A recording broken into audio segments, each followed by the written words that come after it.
Hey everyone, we're here with Ryan from a flock named Murder, Canadian based, no genre fucking boundary band.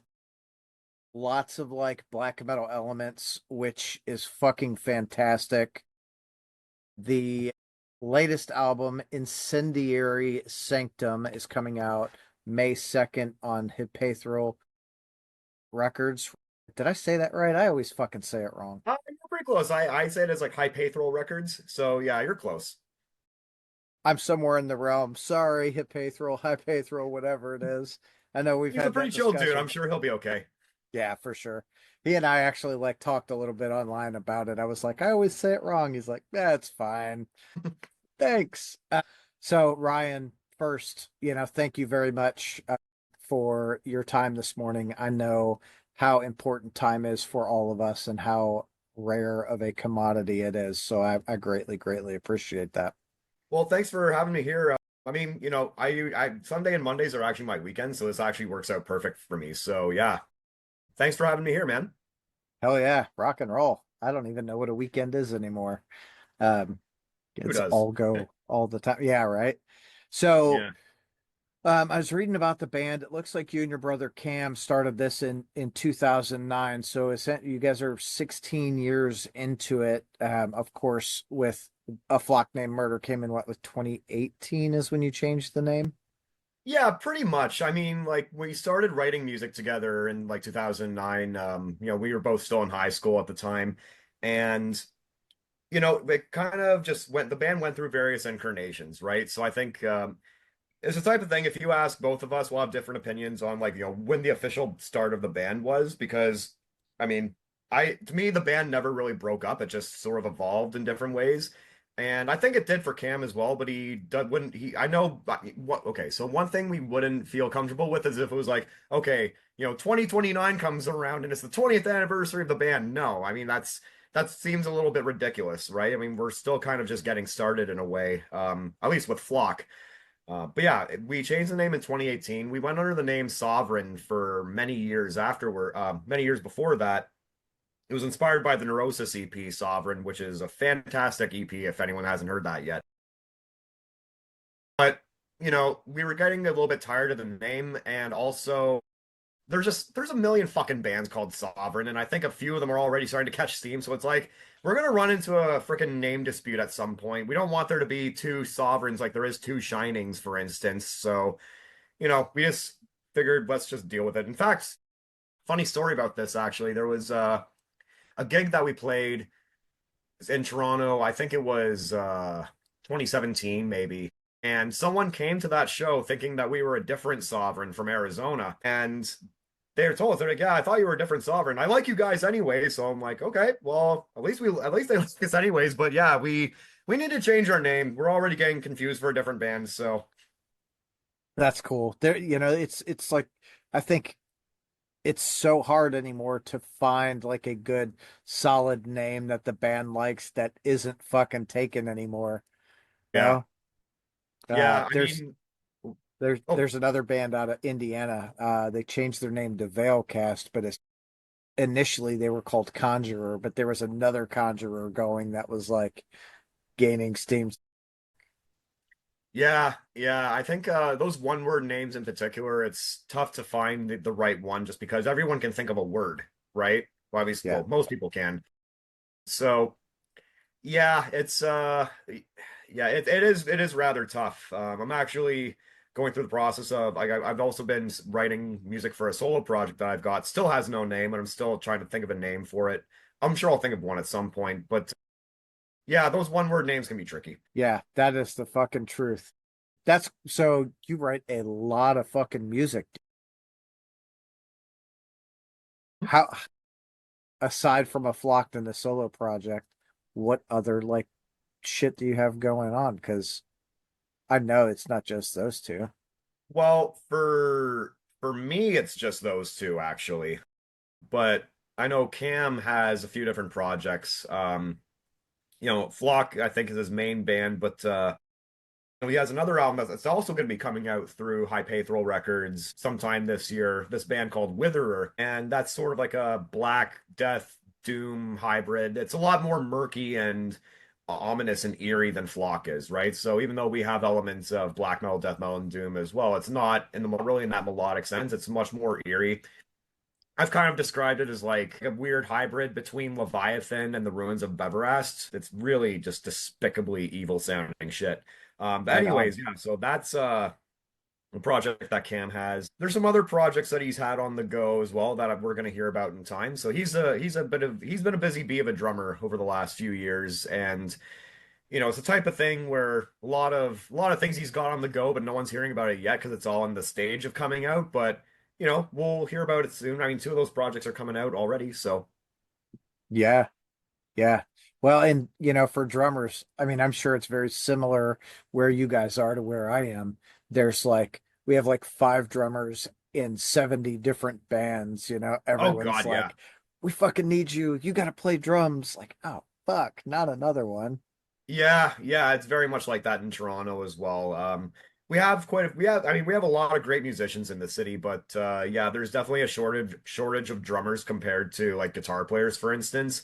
So, yeah, like every pretty much every drummer I know is either in of a bunch of different bands or has been in a bunch of different bands just because kind of they're in demand, there's a shortage of drummers. So, Everyone wants to play guitar or bass and or sing and no one's really like, I want to be the fucking drummer. Like, yeah, we need more drummers. Please well, play I mean, drums. drums are expensive. You gotta lug a bunch of shit around, and I think that a lot of people would just rather maybe lug an amp. But I mean, we need drummers, and I think on that note, I will say that a band with a great drummer behind them, you can feel a difference in how they present themselves on record, how tight they are as a band, and especially on stage too. Like if the drummer is very solid and he's locked in, then that the whole band is going to sound better as a result, right? Everyone's going to stay together better and they're just going to have a much better energy on stage, especially. So, yeah, they're very much sought after because they're also fucking important. So, Yeah, very, very fucking important. I just had this conversation with a buddy last night. You I guess a lot of people don't necessarily think about it, but if you have a mediocre drummer with great musicians, it makes the overall very mediocre. If you've got a yeah, great drummer behind like mediocre musicians, it really pulls it together and like elevates the quality of the music. yeah, I would agree with that. I'm not sure if I would say that like it make that a mediocre drummer would make the whole band mediocre because maybe it's just the music teacher in me, but I think I'm there you can still look at yeah, you can still look at the other elements of the band and say, okay, there's still a lot of redeeming qualities. I mean, case in point, a couple of days ago, I just saw Metallica, right? So, we all know Lars ain't the best, but for what they were, they still played very tight. So But Metallica wouldn't be Metallica if they had a different drummer. that is true. Yeah, you need someone who's going to make everything look extremely hard, even though it's just a beat. Yeah, fuck. Not sorry, Lars. Sorry, Lars, we love you. Still, Yeah, that's so fucking funny. Like that conversation, the Lars conversation happens so much. I mean, there's like he's not the guy to keep time. He doesn't do what a drummer really should do. He plays, he's absolutely Lars where he plays to what like James is playing and it fits, right? So it's yeah. like that I don't know. I think, yeah, I guess for them, that's what they really need at the end of the day. So, Yeah. hmm. So what was your like introduction into like heavy metal and then more extreme stuff? Well, it started off when I was young, actually. My parents are both metalheads. They both very much, they're both very big into like rock and metal. My dad actually played heavy metal even back in the 80s. Not like a very notable band or anything. I think they just were local for a little bit, but very much sort of like Sabbath worship, but also liking a lot of like, mid-era like 80s Judas Priest, that sort of thing as well. My mom's favorite band was Iron Maiden. So, she loves Bruce Dickinson. And I remember being lullabied to sleep with like Guns N' Roses tapes when I was young too, right? So, um, But when I was growing up, I think my favorite band was AC/DC for a little while, and then I was also huge into Led Zeppelin and Tool, and Tool especially was one of those bands that introduced me more to the dark side of music, especially the Undertow record, because I mean that's very much just a very dark sounding metal record, even though it's a kind of like progressive rock and whatever, fuck genres. Anyways, it's a very dark, murky, and disturbing record, and I remember being I think like 9 or 10 years old and staying up a little bit late watching the music video for Much Loud for Sober. And I remember I had this weird sort of these conflicting emotions because I was creeped out by the video, but I also loved the song. So I was like, I don't know how to feel right now. Yeah. But later on I ended up buying the CD at a record store and I very much fell in love with the whole album. It's a great record. It's still one of my favorites. And it started getting me, I think between that, it started getting me further and further into some more that it's definitely shaped my tastes in the years to come. Um, Cam actually started getting more into more of the extreme stuff before I did, actually. He was getting into bands like Lamb of God and eventually Meshuggah. And it took a while, it took a little bit of time for me because I wasn't really used to the extremity of it, but eventually I kind of caved and I started getting into a lot of the bands that we were listening to. Lamb of God and Meshuggah became Suffocation and Morbid Angel. And then I also started exploring some of bands that I wanted to find my own bands too. So I was getting into like the Black Dahlia Murder. I was huge into Cataclysm for a while, not so much anymore. But then I started getting really into black metal. So I started exploring like Emperor and Dark Throne. And a big influence for when I was writing melodic riffs in the beginning was the Norwegian band Tåke. So yeah, I started exploring a lot aside of that and Oliver, and then it all just kind of it all just snowballed from there, really. Yeah.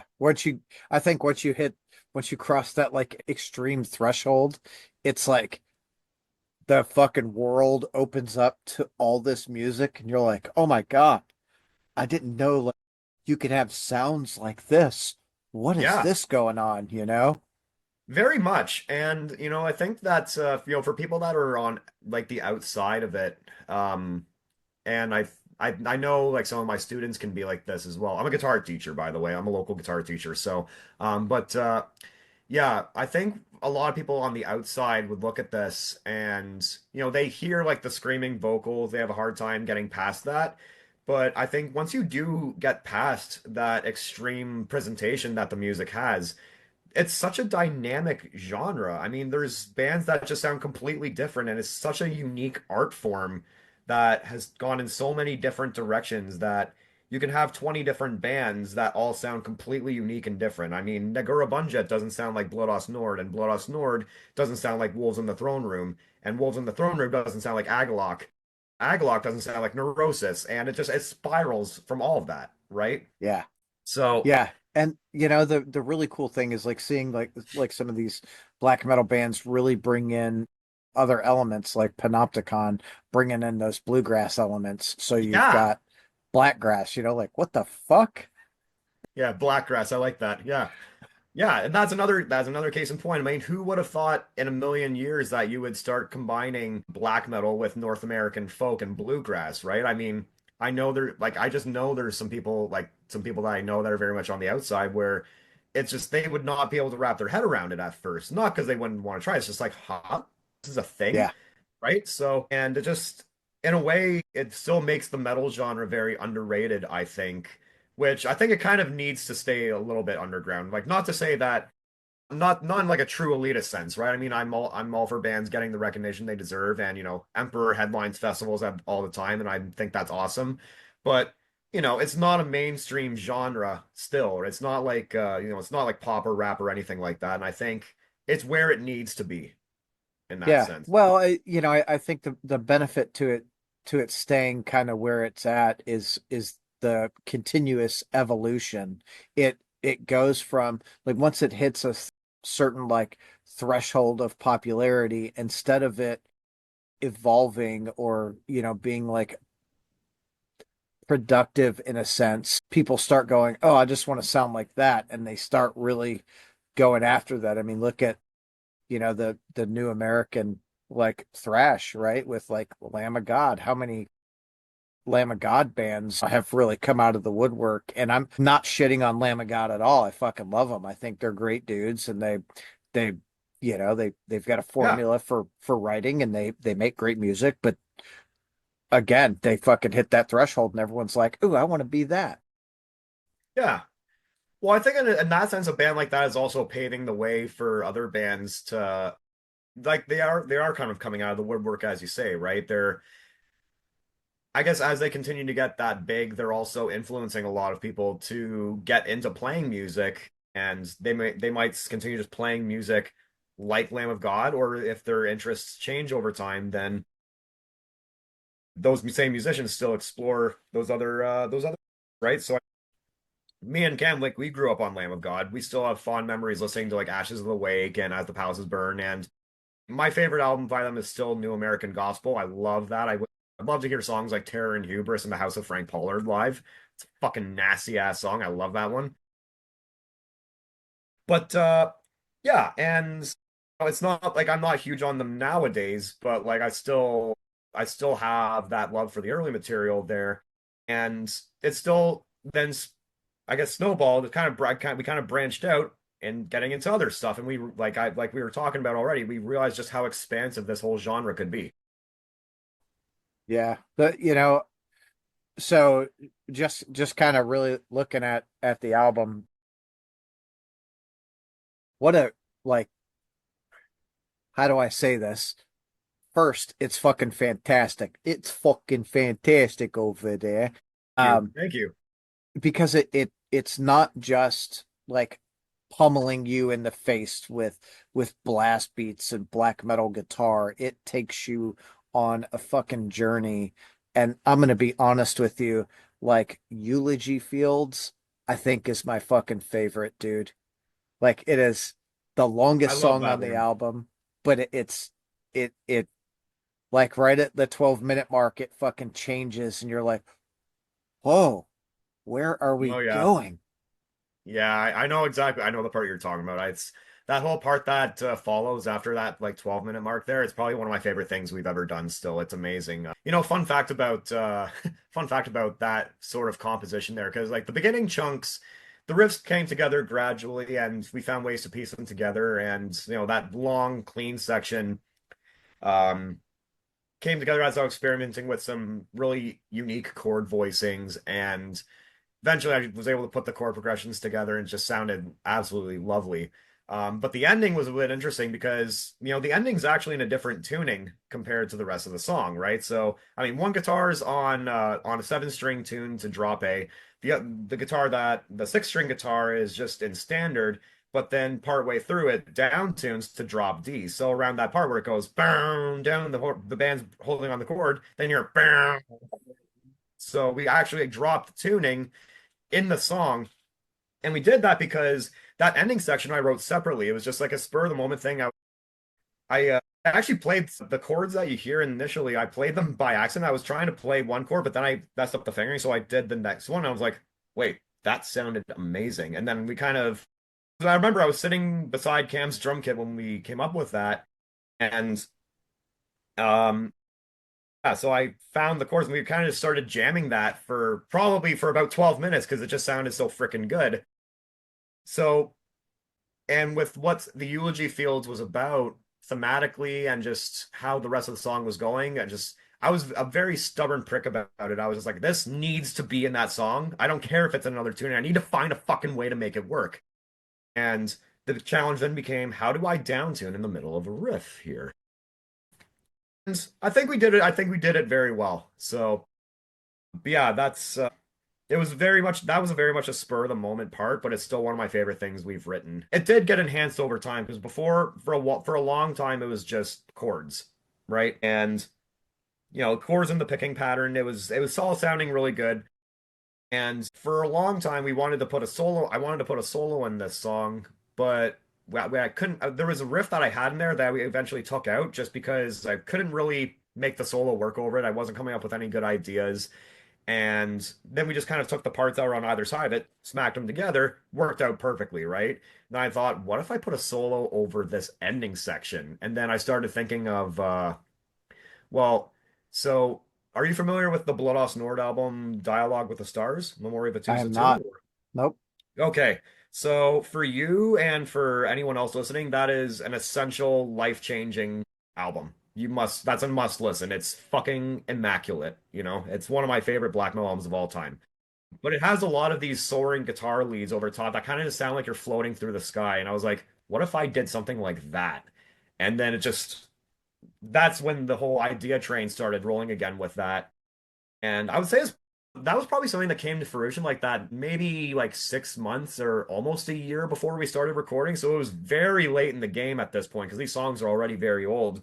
But you know, as long as this album took some time, sometimes that's an instance where I'm glad that we waited to record because if we recorded earlier, then that idea might not have come out the way that it did. And then we'd think, oh shit, what if we did this? And then, well, it's too late because the album's fucking out already. So, You know, like I think in that instance, yes, right? Sometimes it hold it, you holding off on recording the way that you did, it opened something up, but that idea would have came like you guys are sound checking and then boom, and you're like, oh fuck, now we got to re-record the song with this new fucking piece in it and like get that out as a new yeah. single or whatever. Yeah, yeah. I mean, yeah. At that point, we would probably just, if that happened, we would just make it like a live rendition or something. Just because I don't think we're really into doing like, well, actually, it's not fully true. We did do Garden of Embers a little earlier, a couple of years ago, but that was more of like a promo single. It wasn't like this isn't. That was just sort of like a, hey, here's a bit of a teaser for you guys while you wait for the new album, right? Yeah. So, but you know, what we want these recordings of these songs to be like the final presentation of them. Like, this is the vision that we have for these songs. We want this to be what the song is, right? So, you know, Yeah. I know some other bands have done like, you know, oh, we're gonna do a 2025 re-recording of a 2000s song, and it's like it's hard to capture the same energy you had back then, you know? So, But yeah, you're absolutely right. It's very different. And it's cool that you came up with that piece and we're like, okay, I have to put this in there because that is like, to me, that's where songs come from. They don't really come from a lot of like, okay, I have to put, the C before the A and it's got to be blah blah blah. You have to feel it, because it's fucking part of you that you're really getting out to the world and saying, here it is. yeah, 100%, exactly, you know? So, um sometimes you gotta be, it's like there's times I've had to be very formulaic because then I get maybe stuck with a certain part of the song and I know I need it to go somewhere else, but it's like, well, how do I get out of this particular space here, right? How do I get out of there? And then I kind of have to put on my music theory hat and kind of work out some things almost formulaically. But then there's times where you get that burst of inspiration and that you can't ignore that. So Right. Yeah, and yeah. that's always really fucking cool. So, like when you guys start writing this, and I obviously it was a process because your songs are not 5 or 7 minute songs at all, No. like the last two songs are like 18 and a half and 17 and a half minutes or thereabouts, which is like, fuck, that's an album in itself, just those two songs. Yeah. Yeah. What's that like? What's that writing process like for you guys? Well, you know, it's funny. I joke about this with friends of mine all the time. You know, it's like we got a half-hour set, but it's two songs, sick. So yeah, it's always a bit of a joke with us. Well, I'll start off by saying that we didn't plan for it to be like that, right? I mean, when I first started writing music for what would eventually become Flock, we were working on I remember I was working on a song at the time called Monolith that we've ditched because it's not good. But I had the riffs and the way that I was writing it together was like, well, okay, so these riffs, they sound good together. It's working well, but it's not, the song doesn't feel done yet. It feels like if we just ended the song here, it would just end abruptly and it just feel like you went nowhere, right? We needed to go somewhere. We needed to actually come to a conclusion, right? So I started adding more things to it, and then okay, so what is this like? So I'm gonna tie these riffs together this way, and so on and so forth, throwing more shit there until it's like okay, now when I listen from the beginning and then I hear it at the end, it sounds like a cohesive. It sounds like a song, right? It sounds like the song started and it actually did come to a conclusive end, right? So, and of course, this was a very early song, and we've ditched all of that at this point. At the time, I was satisfied. I was like, hey, this sounds like a song, right? This sounds like something that we could play. And I remember doing a demo recording at home back when me and Cam were still living together with our folks. And when I was done the little demo recording, Cam was at the computer. He's like, Ryan, this is like 13 minutes. And I'm like, oh, so we're one of those bands. So, because I thought it was going to be like seven, right? Because it's the type of thing it flew by when I listened to it and when I played it, because you're just in that zone the whole time. So, um, yeah, and then oddly enough, so that song, like the only riff that we kept, it's not even really the same anymore, but it ended up being the beginning, the very first riff of To Drown in Obsidian Tides on the closing record, right? The closing of the record. So, but at this point it doesn't even sound anything. It sounds so far removed from that initial idea. It's like not even the same riff anymore. But yeah, that's sort of where it all comes from. Like we want the songs to we want to make sure the songs feel conclusive. We want to make sure that they have a nice climactic point in there too, and that when they come to an end, they come to a conclusive ending, right? So we wanted to, and I also at the time I was also really wanting to give every song like the ending song treatment. Like you know when you listen to a record and you hear like a bunch of songs that are all good, but then that last song you can tell the band clearly put a lot of effort into making this big epic closer.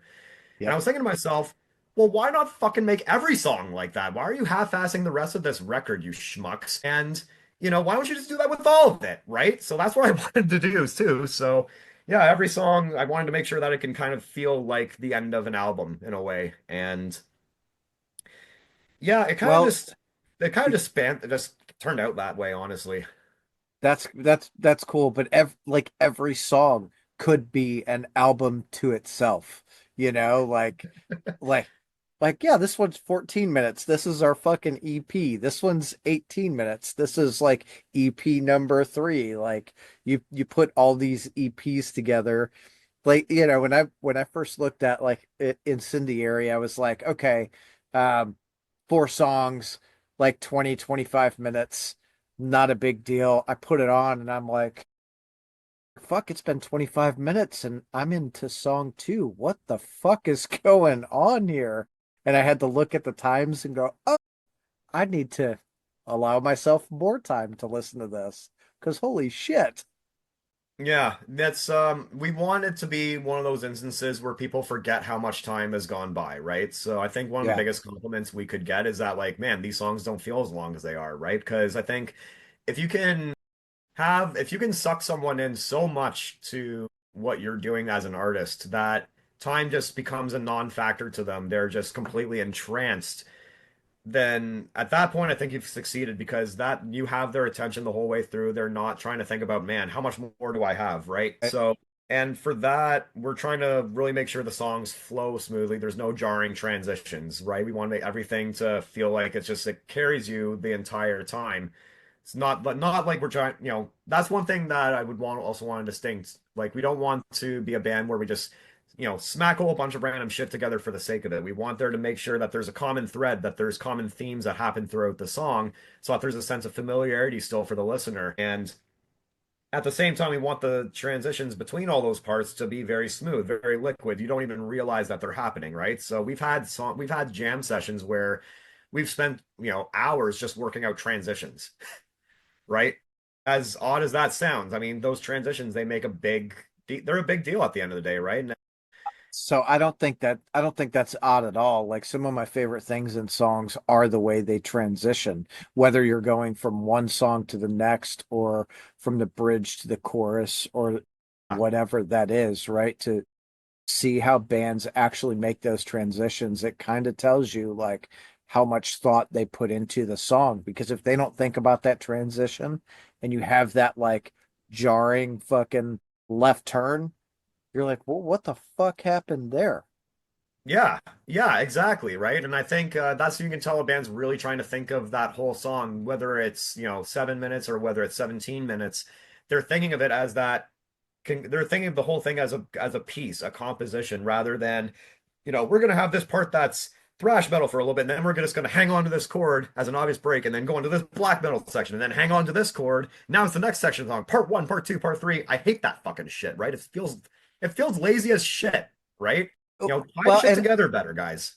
I think some bands that's just what they do, right? And I'm not going to Yeah, knock that, but something like what you guys do is not that, right? Like right. that Yeah. band is a 3 to 5 minute song band, and your songs are not. They're much more in line with what I think the majority of people look at, like what a composition is. It's more in the fucking I can't even think of the word right now because my brain is fried. But you know what I'm saying? Like Yeah, more yeah. like an orchestral like composition versus like Yes. a 3 or 5 minute like radio song. Yes, absolutely. Yeah. We do want to I do very much want to take like an orchestral approach to the songs on this record. Because I mean, you think of like that's that I guess that's another thing that I would always think about as well. It's not the first time that artists have made long songs. I mean, Richard Wagner, this song Tristan and Isolde, I butchered the pronunciation, but that's like a 4 hour piece, Yeah, right?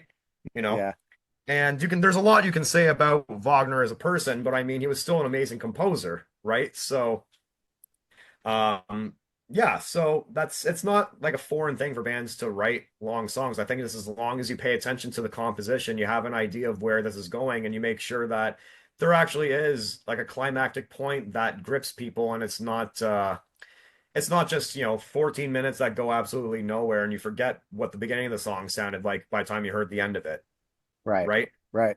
So you No, need to and still have that's common threads. You still need to have common themes, right? So it might not be verse, chorus, but it'll still be, oh, I remember this riff from earlier in the song, right? And they found a way to bring it back in a way that actually flowed very smooth. And now the whole song's coming, it's being tied together that way. So well, I think, and you don't, especially when you have it long compositions like this, it's incredibly important to keep that stuff in mind. absolutely. Like this type of song is not a song you're like, okay, this has got to be we're writing this for the radio. Like No.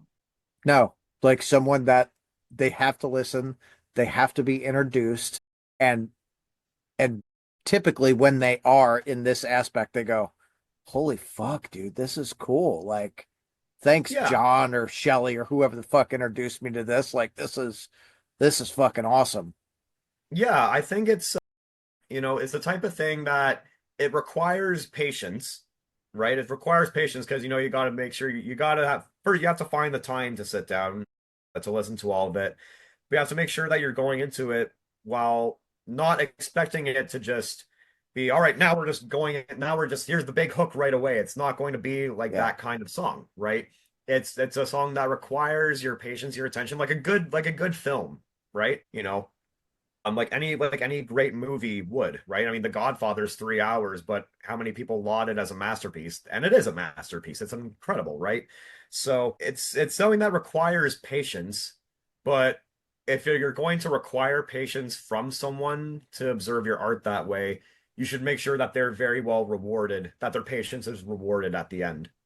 that's exactly it, right? Like if you're gonna write a piece, it has to be interesting and not, it just has to keep you like engaged the entire time. And I think you guys do a really good job at that. Like there's not a point at any point on the album where I was like, okay, this is kind of boring. Maybe I'll skip to the next song. And I was always like, so I've listened to it through twice, and both times I'm like, man,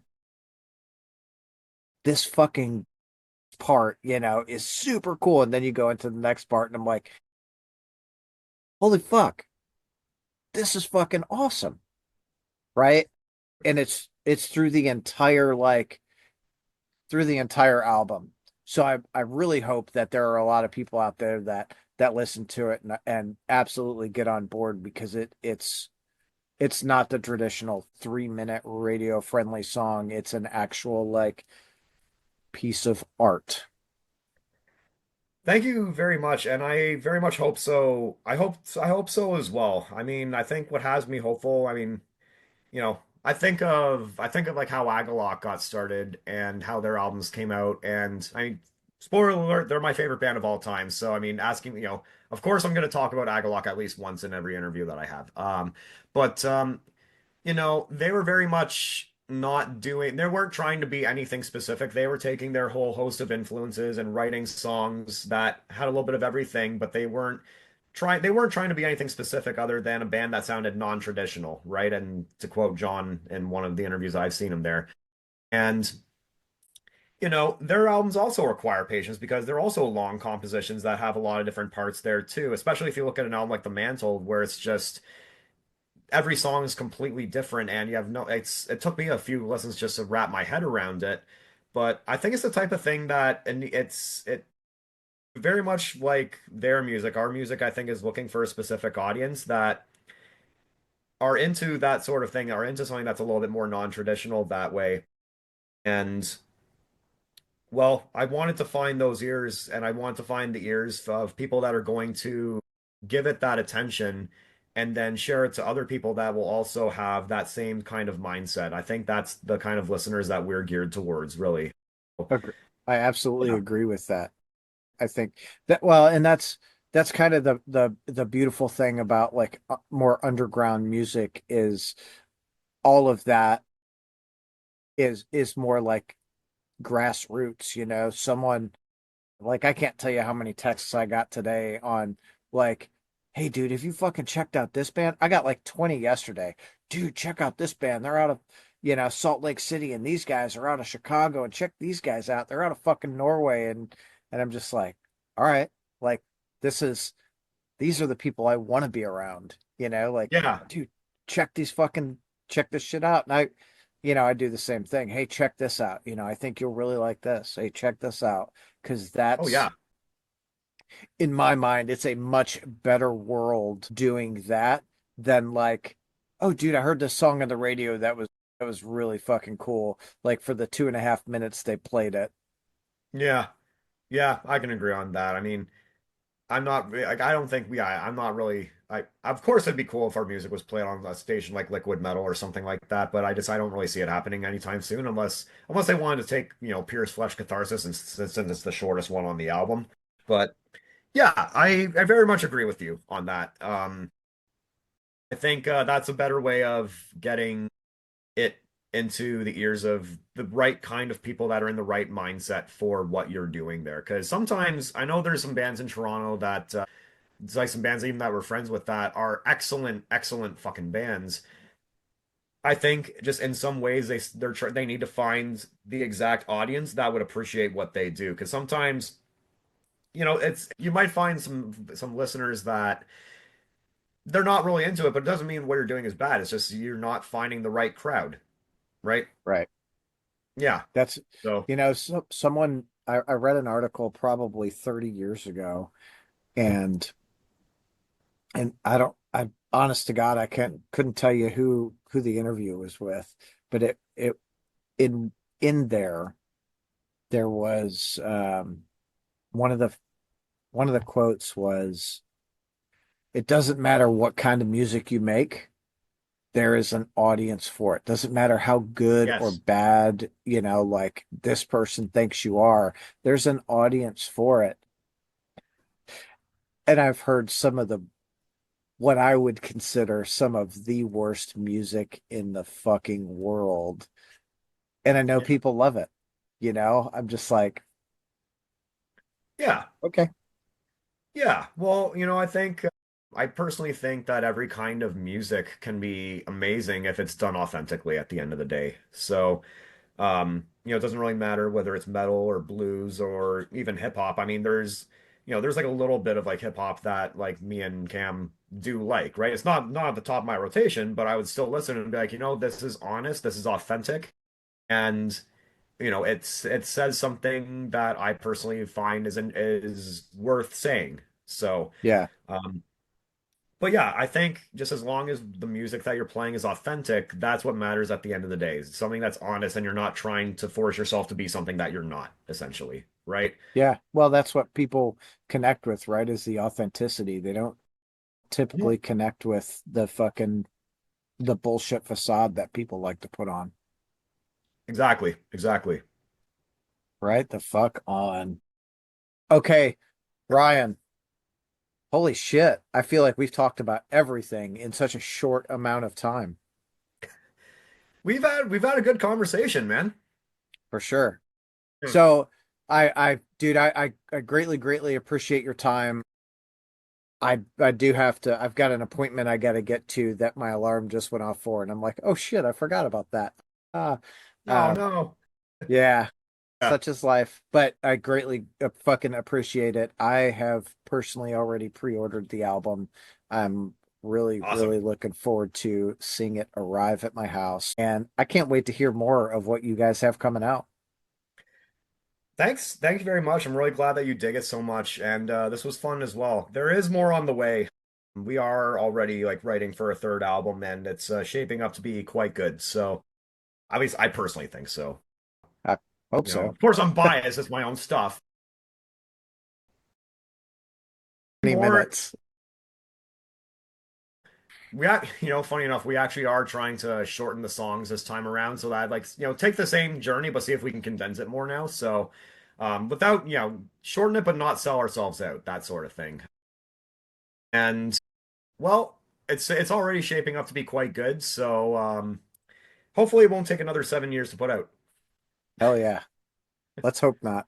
All right, Yeah. Ryan, go have yourself a great day, dude. I appreciate your time. Thanks very much for having me, Tom. This was great. Absolutely. See ya. See ya.